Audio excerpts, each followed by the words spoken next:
তো বাইকটা হচ্ছে সেকেন্ড হ্যান্ড নেওয়া ছিল। এগুলান এই অবস্থা যখনই হবে, এই ট্যাঙ্কিগুলান 8 থেকে 10,000 কিলোমিটার পর পর অবশ্যই ক্লিন করতে হবে। তো জিক্সার বাইক, এই বাইকের ফুয়েল ট্যাঙ্কিটা ক্লিন করবো আমরা। তো আপনারাও মাঝে মাঝে জিক্সারের ফুয়েল ট্যাঙ্কিটা দেখবেন, কারণ এই জিক্সার বাইকগুলোনে এই ফুয়েল ট্যাঙ্কিতে প্রচুর ময়লা থাকে। তো দেখতেই পাচ্ছি অলরেডি পানি আছে মনে হয়, আমরা পুরো ফুয়েলটা ফেলে দেখবো। এটা হচ্ছে পেট্রোল ইউজ করা হয়, তো চেষ্টা করবেন একটু বেশি ফুয়েল ইউজ করার। ফুয়েলটা স্থির হইলে আমরা দেখবো যে কী আছে আসলে ভিতরে। দেখা যাচ্ছে জোকের মতন একটা জমা জমা ভাব, এটা হচ্ছে পানি। তো মোটামুটি জং আছে হালকা, আর হচ্ছে পানি। আর এটা কি দাদা? এটা মনে হচ্ছে ফুয়েল সেন্সরের কিছু একটা হবে। আমরা ফুয়েল সেন্সরটা দেখবো, ফুয়েল সেন্সরে কাজ করে না।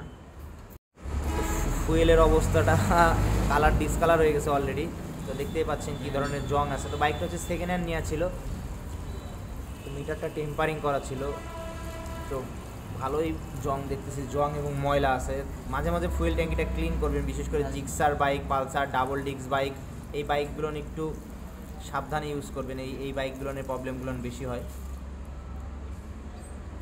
দেখেন কি অবস্থা, বাজে অবস্থা ট্যাঙ্কিটার। তো এই ট্যাঙ্কিগুলান এই অবস্থা যখনই হবে, এই ট্যাঙ্কিগুলান 8 থেকে 10,000 কিলোমিটার পর পর অবশ্যই ক্লিন করতে হবে। তো মাঝে মাঝে ক্লিন করবেন ফুয়েল ট্যাঙ্কি।